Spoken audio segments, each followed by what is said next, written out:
the tuning fork is set into vibration above a vertical open tube filled with water shown. The water level is allowed to drop slowly as it does so. The air in the tube above water level is heard to resonate with the tuning fork when the distance from the tube opening is 0.125 meters and 0.39 meters. And we need to find the frequency of the tuning fork. Okay, so since you pointed this out, Edward, could you sort of explain what sort of things you've tried? So what I don't understand is, what does it actually mean by the frequency of the tuning fork?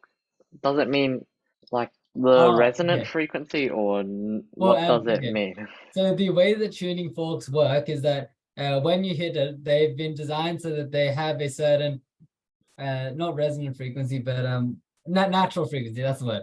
They have a certain natural frequency at which they'll vibrate just naturally, and yeah, it'll create some sort of sound.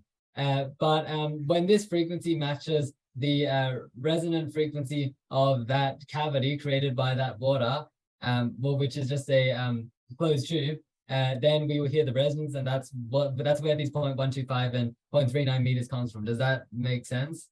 Yeah. Yeah. So essentially, you just need to be thinking of the tuning fork as like a source of sound. Oh, okay. Yeah. Okay. So I guess we can just like work through this question right now. So Ryan, could you just draw what the standing wave form would look like for the 0.125 meters? Yeah, it's just going to be a quarter waveform. Okay, yeah, I think this one you need to look at the different overtones as well. But yeah, I think what we're going to do is we're just going to assume that, yes, since these are, we're just going to assume that these are like the adjacent overtones, right? So for one of these, so if you just remember our relationships, we had, well, I guess for the first one, first harmonic, we had that quarter wavelength is length, so lambda equals 4L.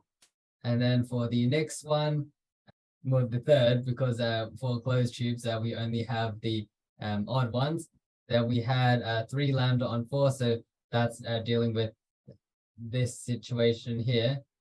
3 lambda 4 equals L. So lambda equals 4 on 3L. Yeah, so what we can just generalize this to lambda equals 4 on N L, where N equals 1, 3, 5, and so on.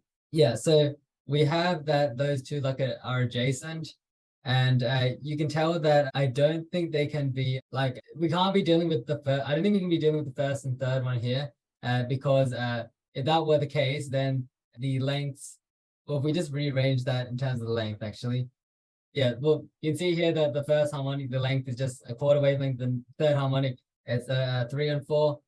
So I don't think we can be dealing with that fraction there. So yeah, so what we can essentially get is, well, we can just use the length relationships here. So length equals N lambda on 4, right? Let me just clean up everything here. So let's just assume that the assume that we're dealing with the nth harmonic and the n plus 2 harmonic. So yeah, since we're dealing with closed tubes, it's like the first, third, fifth, so on. So we need to be dealing with 2 harmonics that are 2 apart. So what we have here, we can like do the ratio of the lengths. So we would have 0.1. Well, first of all, the smaller length is going to have the smaller n, right? So 0.125 on 0.39, I guess 5, is just going to equal to n lambda on 4 on n plus 2 lambda on 4, and then it should just be a matter of solving that equation. Yeah, I think that's what the question was intended. Does that make sense, Edward? Yeah, okay. Yeah. And then a common mistake that you could have done here was just assumed that we're dealing with the first and third harmonic, but never actually said that we're dealing with those 2 harmonics. So you shouldn't just assume that, which is why I've just done nth and n plus 2. Okay, so yeah.